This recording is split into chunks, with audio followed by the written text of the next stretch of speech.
Kung hindi lalabas at papasada, hindi kakain ng pamilya. Ganito ang karaniwang sitwasyon ng mga kababayan nating padyak, pedicab o three-wheeler driver sa buong bansa.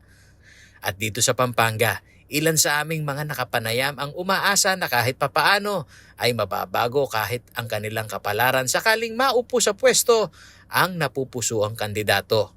At gaya ng iba, mayroon din silang pakiusap sa mga manliligaw ng kanilang boto. Sana po yung iba, gawin po na totoo yung pangako nila sir para kami baka mapwede ka makapasok po sa Ganado na makapagbiyahe doon. Kasi pag binabawal po kami doon eh. Edukasyon, ganyan sir. Scholarship, ganyan sa amin. Mas maganda sir, sa mga politiko. Pero ano't ano pa man daw ang kahihinatnan ng halalan, tiyak na kailangan pa rin naman nilang kumayod para makakain at mabuhay.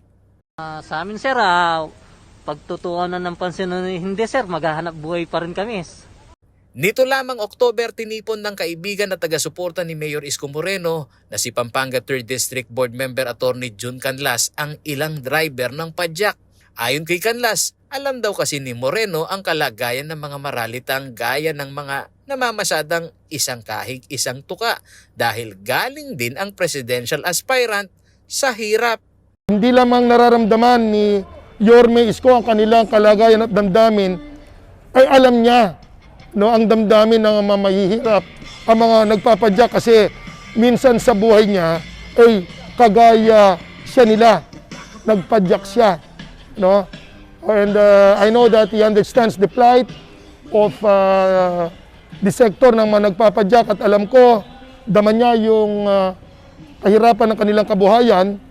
Ayon kay Canlas, hindi matatapos sa pagparada ang kanilang pagtulong sa mga padyak driver sa probinsya, kundi pati na ang kanilang mga hinaing na magkaroon ng social protection. Samantala, sa pananaw ng Senior Research Fellow ng Ateneo School of Government na si Attorney Michael Yusinko, tradisyon na umanong maituturing saksaysayan ng politika sa bansa ang pagpepresenta sa mga kandidato na galing sa hirap. Yung imahe ang talagang nagdadala nung idea na yung mga padyak ay sila yung pinaka nakakapag-represent nung poverty, ng mga mahihirap na kababayan natin. At least, ito yung sigurong pinaniniwalaan ng mga strategies na pag isang kandidato ay nagsabi na siya ay para sa mahihirap, nai-equate na mabuti siyang tao.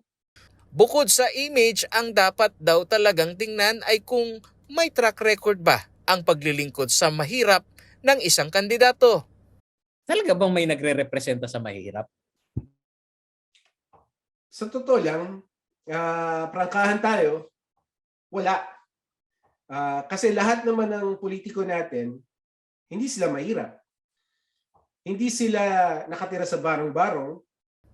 Ayon kay Attorney Yusinko, kailangang maging mapanuri ang mga botante sa halalan 2022 sa mga platapormang tutugon sa poverty alleviation ng bansa. Ang mga elemento na nakakaapekto umano sa malaking agwat ng mahihirap sa mayaman sa bansa ang dapat maipaliwanag at mabigyan ng solusyon kung papaano lulutasin ito. Ilang politicians na, ilang generation of politicians na ang lumipas na nangangako na para sa mga mahihirap sila. Pero yung mga problema ng mga mahihirap nating kababayan ay hindi naman nila binibigyan ng solusyon. Paulo G. Santos, CLTV News.